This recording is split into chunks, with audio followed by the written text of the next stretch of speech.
involved in community organising and educational initiatives that empowers individuals and groups to take action, not just rhetoric, but take action and confront issues that improve and safeguard communities. Brother Wayne has a tremendous commitment to positive change that extends to his ongoing participation as an active member of the Nation of Islam and the work it does to uplift, raise awareness and educate the wider community. We also have another honoured guest with us, Assistant Student Minister Matheen Mohammed. So sister, please give Sister a round of applause. Because sisters actually come from another initiative, raising awareness initiatives that uplifting our women from the community, and she's travelled from one side of London to get here today, and I'm so honoured that she's here because I didn't even think she'd be able to make it because that I'm glad that Sister Patrick taking some of the discussion, be an honour.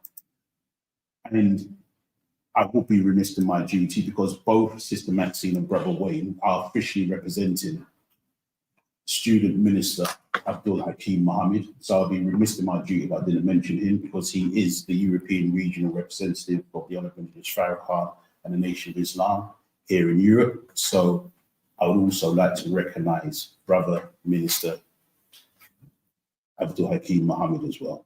So, Brother Toyin, Dr. Agbetu, he's going to deliver a brilliant presentation that chronologically charts what, for short, I'm just going to call it IDPAD if you don't mind. That's fine. Charts the purpose of IDPAD, its objective and its aims, whether it met that or not. And I would imagine the brother's going to go into also a deep dive of what we need to do here within the UK as people of African descent. Doctor, over to you. Thank you, bro, and thank you for that lovely introduction. Greetings, everyone, again. Thank you for being with us. Please continue to make comments. We know we've been having a few gremlins with sound. Hopefully you can hear us okay, but please let us know that you can see and hear us all right. I'm going to move on with this presentation, and today, the 31st of August 2024, is the International Day for People of African Descent. Now, often what we tend to realize is that days that are about our history, about our heritage outside October are not really recognized. In America, we have African American History Month that takes place in February. We have something similar in October, but international days and specific days for us have not really been recognized. Most people don't actually know this day exists. And to think that this has been in place for 10 years, it's one of the reasons why I decided to do this. I was invited to do an event with our brother Kwaku, and that kind of like highlighted to me how important it is that we share this information. So I want to thank him because it was him who actually got me making this presentation. In the first place, I've just adapted it for this program. Now, let me see, like I said, please bear with me with some of the gremlins on the technology side of things. Okay, let me, and nope, I'm so sorry. And we should have this. There we go. And let's get started. Okay, so what is IDPAD? Let me start. Well, first of all, IDPAD is the United Nations initiative. It's designed to recognize our rights, our heritage. The key themes for the decade have been recognition, justice, and development. And when I say development, because it's an international kind of themed decade, this means not just development on the continent of Africa in the way that people think about infrastructure, business and entrepreneurship, all forms of economic and political development. Now, the initiative was designed to support grassroots African-led organizations, and from the beginning is that when it was initially announced, some activists made some really good points, and I can see Sister Nana here with us today, about what was the UK government going to do to support IDPAD? The British government decided it was going to do absolutely nothing. A decade has passed by and it has done absolutely nothing for IDPAD. So that's why I say, what is IDPAD? So why is this important? Well, I thought it'd be good to really have a kind of like quick overview of how many people of African heritage there is in the world and just get a sense of what's going on. There are 8 billion people on this planet right now. Now we know that 1.4 of them are on the motherland in Africa itself. Involved in the IDPAD circle. So I'm not going to exclude Caribbean heritage on purpose. That's not the point. I'm just trying to explain where we are in the UK because this is a UK focused presentation. In the UK, there are 2.5 million people of African heritage, 2.5 million. In the EU, there's 15 million people of African heritage. And just to give you a comparison, when we look at diasporas, there's 41 million in the US. So of course, there are more of us. We go to different regions, but this is kind of like giving you a scope of why this is important. Because out of the World Conference Against Racism and Racial Discrimination that took place in Durban in 2001. It was a group of fantastic activists who came from all over the world, many from the UK, who decided to make a difference. And that's where the discussion started to kind of like unfold, that something injustice, these discriminations and inequalities that continue to plague the lives of people of African heritage worldwide. So what has happened since IDPAD started? Well, there's been quite a few initiatives, but what I want to focus on is not really initiatives, but the people that have come together. I want to talk about some of the network. Now, IDPAD, like I said, it launched in 2014, and at that time, the European Network for People of African Descent came together, and that's the EU representation of IDPAD. IDPAD has been an international phenomenon, so there isn't actually an IDPAD as well. In 2017, the IDPAD Coalition UK, which is, you can see on the screen in that image, that's a body that I was a part of, I joined, and many of us came round to this groundbreaking meeting where we decided that actually it was important to support us, and so we had to run with this. In 2019, we saw IDPAD Ireland step up. Now, I only found out about IDPAD Ireland because I just came back from a retreat in Austria. I was working with a group of anti-racists across Europe, and one of the representatives there actually used to be part of IDPAD Ireland.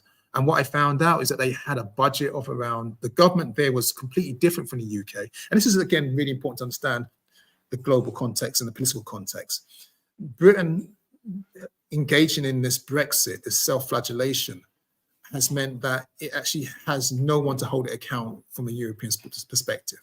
And so what's happened is that while the UK, and so I should say England, came out and said it wasn't going to do anything to support IDPAD, other nations didn't take that same stance. So Ireland actually did support IDPAD. There's many initiatives. One I can highlight was one where they had around 150,000 euros, and they spread it between grassroots organisations in Ireland that were doing things to help those who are impoverished, those who are suffering from migration issues and challenges. And it didn't have to be the way that it was in England. It didn't have to be the way it was, as we saw. And in 2022. One of the big developments was the Permanent Forum on People of African Descent, which is actually established in the UN. There's a long history to why that came about and why it's permanent, because it wasn't permanent in the first place. But again, these are initiatives for some of the networks that have been formed during the decade. The decade, as we know, is coming to a close, and I'll talk about that a little bit later. So I asked the question, was the IDPAD decade used or abused in the UK? And I would argue, yes, it was abused. It was used by community activists, and we tried to do our best. And there's been many progresses on recognition of who we are, terminology, ideas, but it was abused by the state, because one of the things that happened with the IDPAD is it took place during a 14-year reign of conservative government. and they did everything they could to run away and hide from the reality that there was racism in the UK. And so I've listed a couple of things that took place. We saw that there was increased representation in the media of people of African heritage. Now, when I say increased representation, it doesn't mean it was quality representation. So we saw more people on our screens. Sometimes this was good because some of us were actually behind the scenes writing the stories, writing the narratives. And so we wouldn't have got things like, I think it's Supercell, the series was about sickle cell, written by someone from African community who wanted to address these issues. So there has been some positives that have took place during it. But overall, media representation has actually caused problems in the UK. And you might not be able to see it on the image, but the one with the remote control is part of a story where 45% of British citizens, they were polled and asked how do they feel about representation in the UK on the media, and 45% of them said, actually, we're not happy. We think that there's far more over-representation of minority ethnic communities. There's too many people on the screen that don't look like me, and if you keep putting too many people on our screen, we're going to cancel our Netflix, we're going to cancel our Amazon Prime, we're going to cancel this. So they're putting pressure back to kind of scale back to the days where it was Love Thy Neighbor and Alf Garnett and all these kind of programs. So this has been a mixed bag over that decade, but there's been more increase. The other question that I put there is about the increased diversity in politics. Now, this is a bizarre one because you might see from the image that we have witnessed in my lifetime, at least, the most ethnically diverse parliament in the history of the United Kingdom.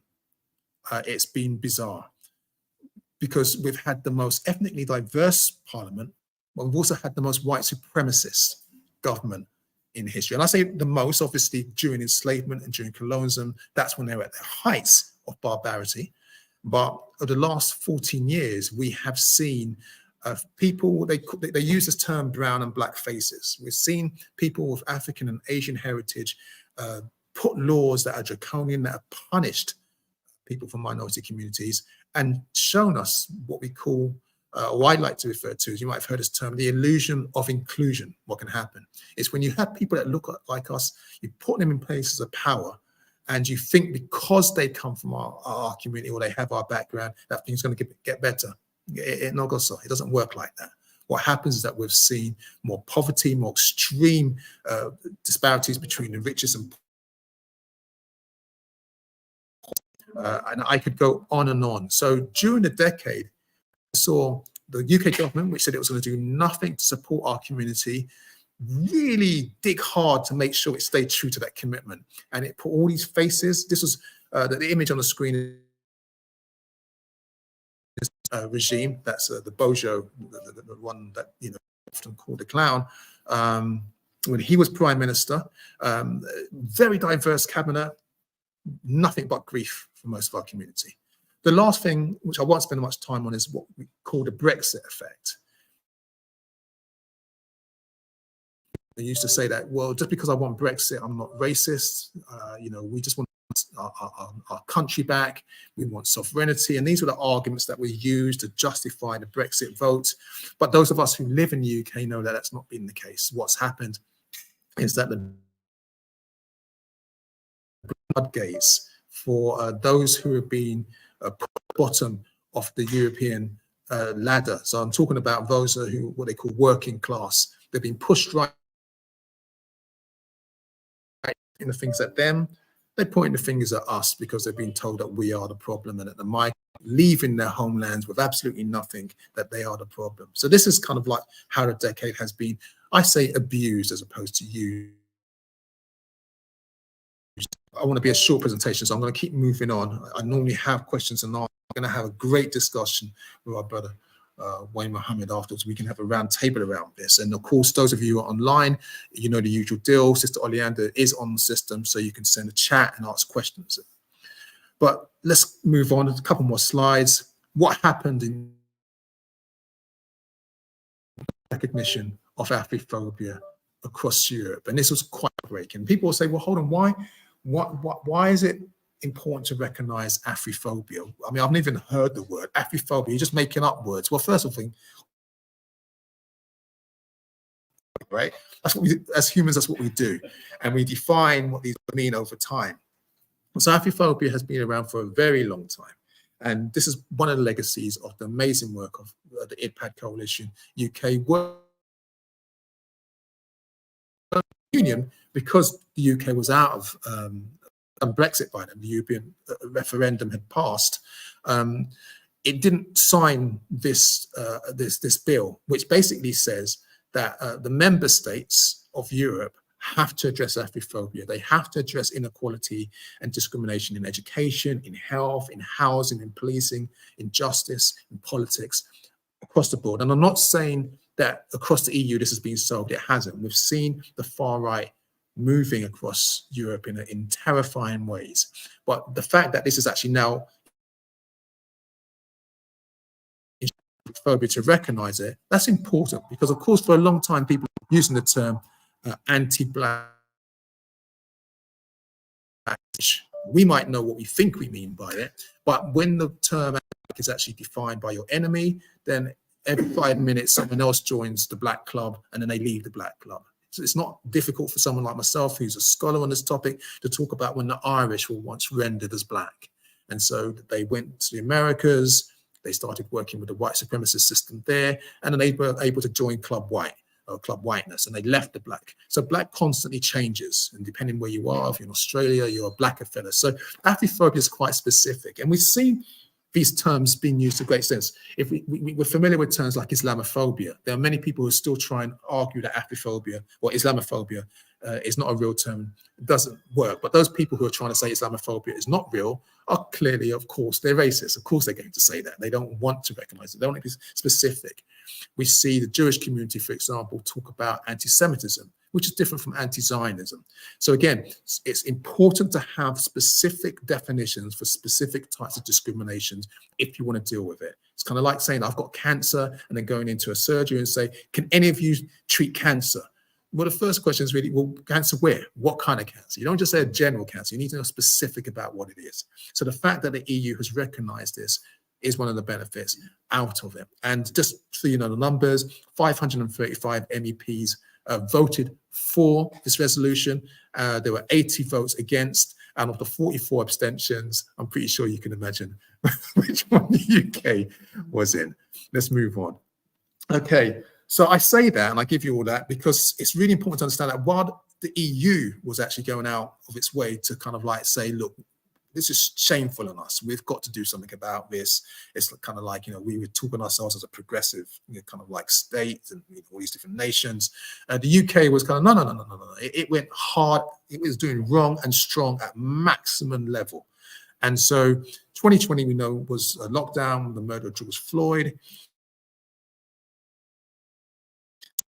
A virus, which was supposed to be an equal leveler, as opposed to affect everybody, irregardless of gender, irregardless of ethnicity.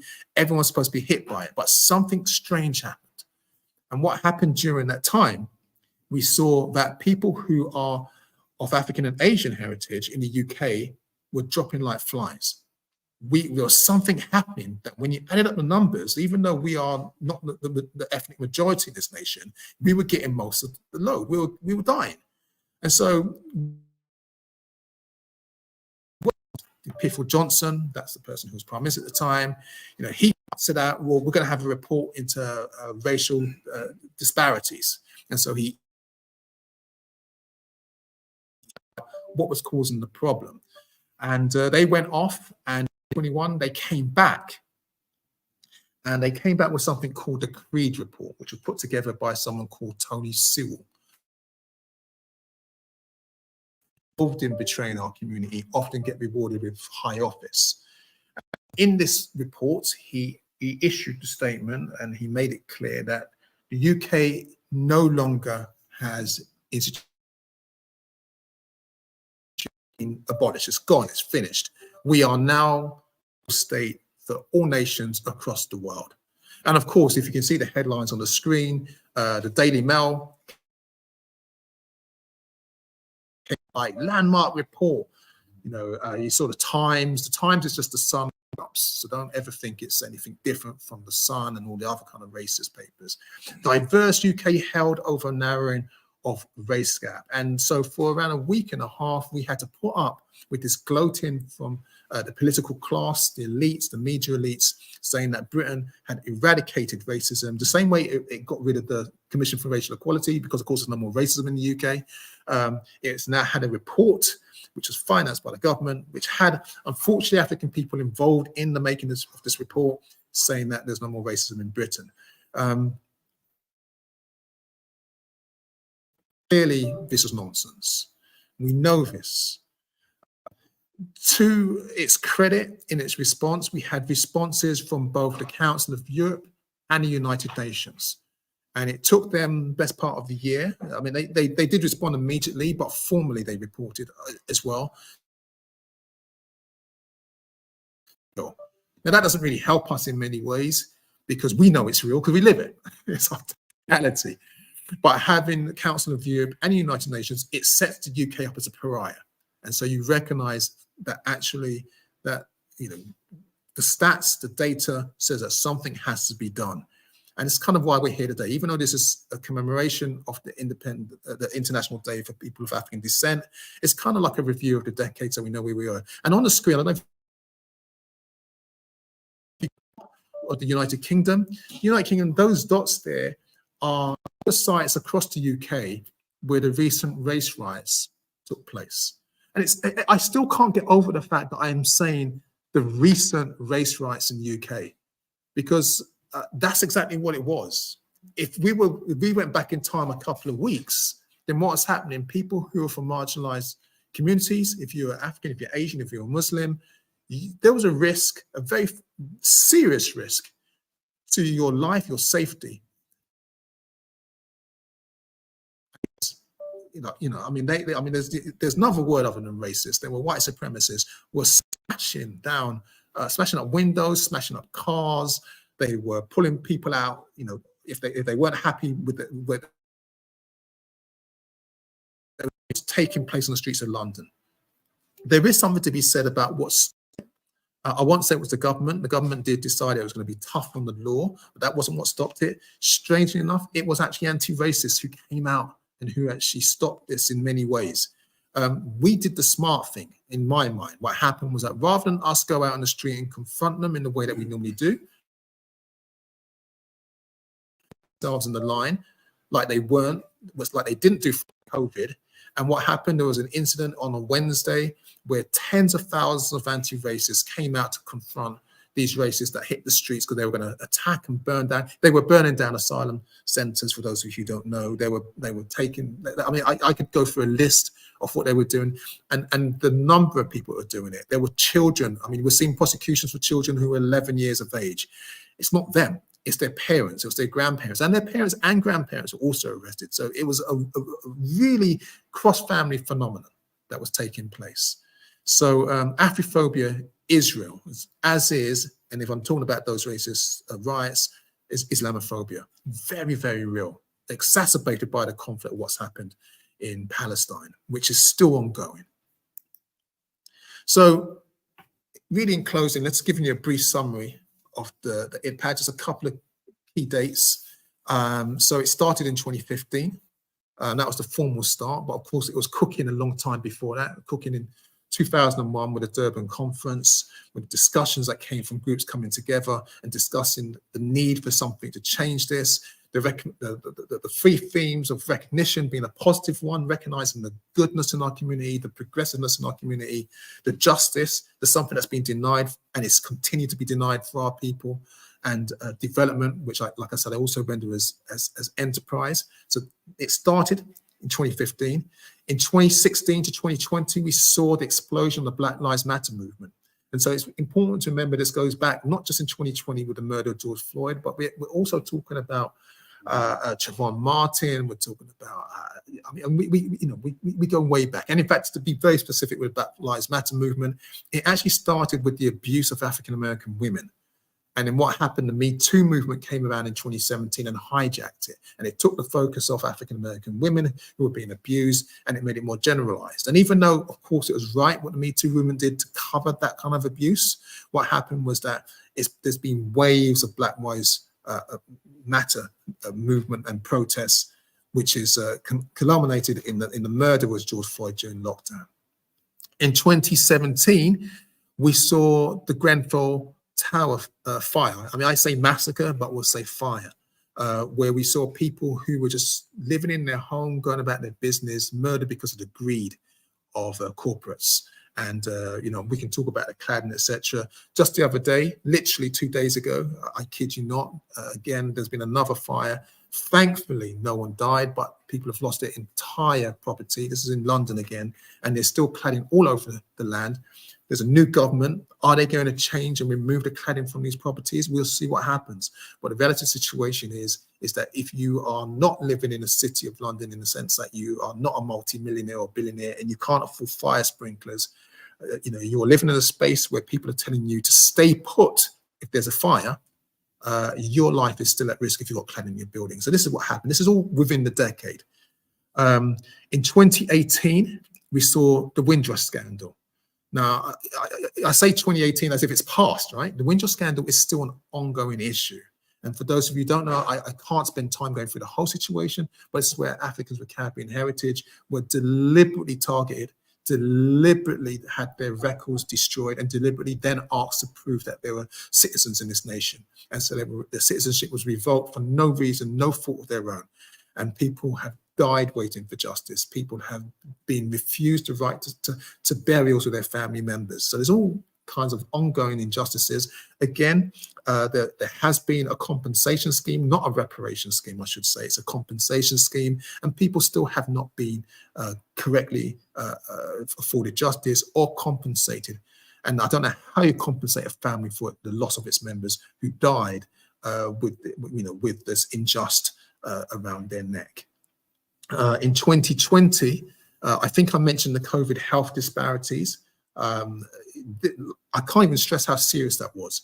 We now know from research that the reason why we were dying in massive numbers wasn't because we were genetically predisposed to any kind of illness. What was happening was that people were physically putting our bodies in front of the virus. So in the jobs like receptionists or security or buses or trains, anywhere it was public facing, rather than doing what a normal civilized people would do and it be rotating so that people of different backgrounds had smaller levels of contamination, so the smaller risk, they were putting us on the front load, so we were getting an increased viral load, which meant that it was more likely that we would pass away from this. So this was white supremacy at its most lethal, physically using our bodies to shield themselves from the virus.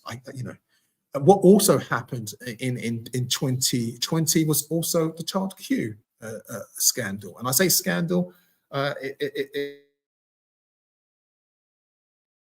was abuse of the most worst kind, where a young in her exams was pulled out of her class, had exposed to an intimate body search in school because a teacher said they felt they could smell cannabis on the girl. Now, the young princess didn't have cannabis on her whatsoever. And even if she did, which she didn't, her parents should have been there to consent to that. The school was supposed to be a place for safe,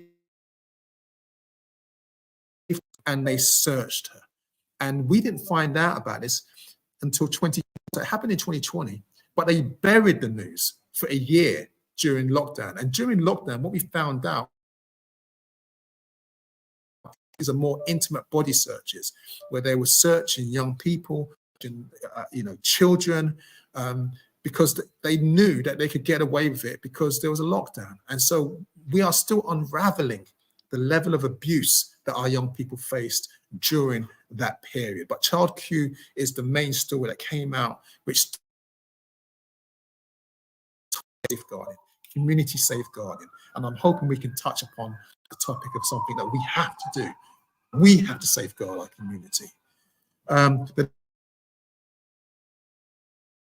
report of the United Nations Working Group of Experts on People of African Descent. So after the Boris Alexander Johnson government decided to print this Creed report, which was roundly discredited.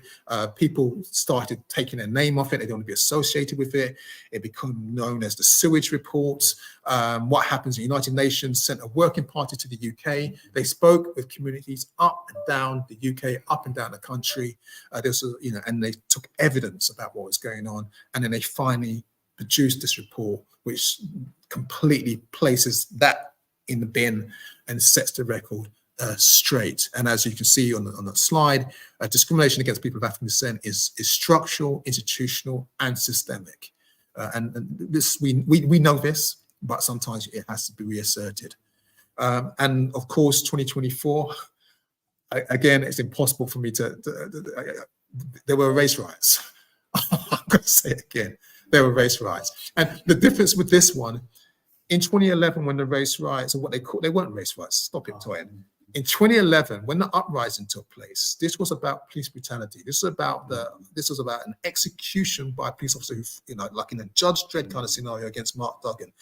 This was against the state's abuse of its authority and its power, being judge and executioner. What took place a couple of weeks ago had nothing to do with that.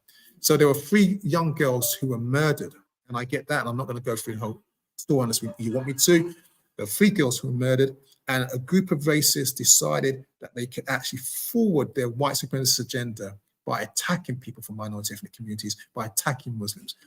Their Islamophobia led the charge, and we've got to be very clear about that. This was initially targeted at Muslims. This was their Islamophobia, and that's why we need to use that word specifically. It was Islamophobia, and then it spread into a wider kind of level of racism. So that's what took place in 2024, and that's where we are now. So thank you for the presentation. There are calls by activists for another decade for people of African descent. I think, hopefully we're cool and ready to have a discussion around the themes. Thank you.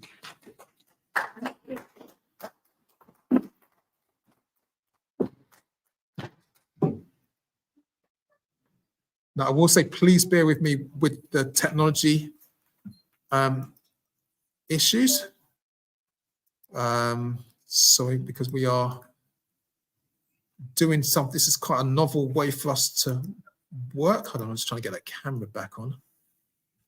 But it seems to have, let me do this.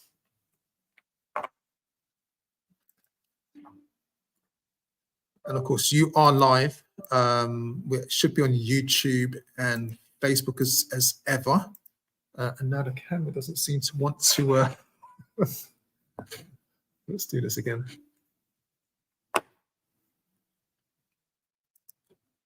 While I'm sorting this out, Sister Oleander, have there been any messages or anything that's?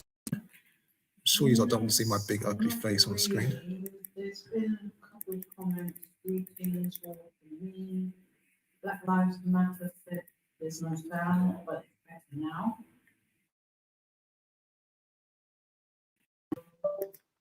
Okay, everyone. Greetings all for you. Greetings. Don't know why we're here. Everybody. Okay, I'm just going to do a little technical reboot, so please bear with us. I'm so sorry. It was a brilliant presentation. Yeah, it really was. Very informative. Thank you. Extremely informative. It's quite scary as well. I wish it was a different presentation. I think it's maybe something that maybe needs to be put forward to the UN Secretary, that they did send out surveys and reports, and it was like only to